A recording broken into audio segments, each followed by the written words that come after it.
Bonjour Renaud. Bonjour Alix. Approchons-nous vivants, c'est important. Alors, ce qui a défrayé la chronique ce week-end, on le sait. On va démarrer avec Monsieur Charles Blé Goudet et Monsieur Soro Guillaume qui se sont rencontrés du côté de La Haye.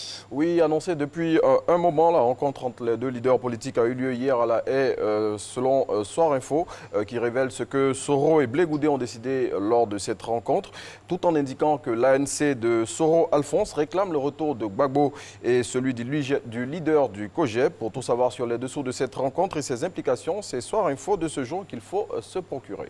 Et la rencontre entre l'ex-PAN et le leader du COJEP est reprise par la plupart des quotidiens ivoiriens ici ce matin. Oui, et notamment par l'intelligent d'Abidjan aussi, qui barre à sa une. Deux anciens de la FECI face à face hier à La Haye.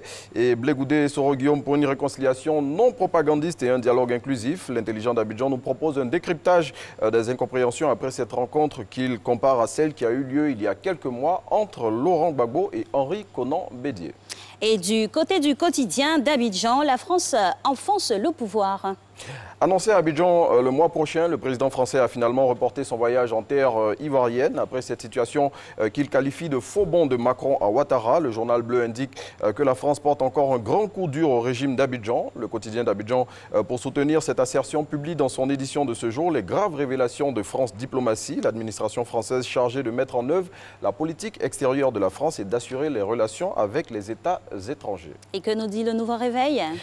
Aujourd'hui, le PDCI est la première force politique du pays. Cette déclaration est du docteur Alla Kwadio Rémy. Il l'a faite au cours d'un entretien qu'il a accordé aux confrères. Pour tout savoir sur les sujets abordés par le vice-président du PDCI-RDA au cours de cet entretien, il faut acheter le nouveau réveil de ce jour.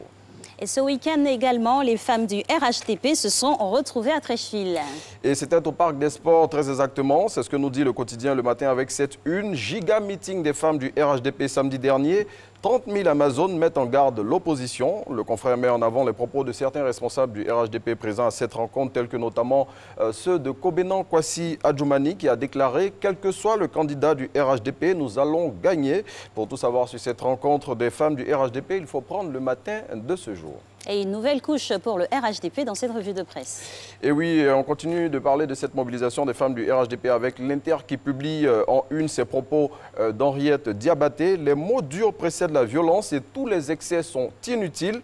La grande chancelière de l'Ordre national et par ailleurs présidente du Rassemblement des Républicains a profité de la tribune à elle offerte par cette activité pour demander aux hommes politiques de modérer leurs propos à 11 mois de la présidentielle. Et le professeur Mamadou Koulibaly en ligne de mire dans le quotidien L'Inter. Et oui, l'Inter qui publie un document exclusif du professeur Mamadou Koulibaly. Ce document est relatif à l'affaire BHCI. Dans cette note, le président de Leader, Liberté et Démocratie pour la République, pointe du doigt les nombreuses zones d'ombre à éclaircir dans l'affaire de la Banque de l'Habitat de Côte d'Ivoire et interpelle le gouvernement, les députés, le comité de privatisation ou encore le repreneur. Plus de détails dans l'Inter de ce jour. Et on en a encore pour cette revue de presse. Que nous dit le temps? À quelques mois de la présidentielle de 2020, ce que devient Yopougon de Gbagbo. Le confrère note que ce bastion est l'objet de convoitises. Il cite des partisans de Gbagbo qui affirment que la plus grande commune de Côte d'Ivoire est une citadelle imprenable. Et le temps donne les chiffres des dernières élections qui révèlent la fidélité de Yopougon à l'ex-président de la République. Et du côté du Sahara, aujourd'hui, une visite de qualité avec celle du chef de l'État. Oui, c'est ce que nous dit l'expression. Le Salon de l'agriculture et des ressources animales a ouvert ses portes le vendredi dernier. Le confrère nous apprend ce que le chef d'État de l'État réserve au monde agricole au cours de cette visite qu'il va effectuer à ce salon ce lundi. Tous les détails de cette visite et ses enjeux sont à retrouver dans l'expression.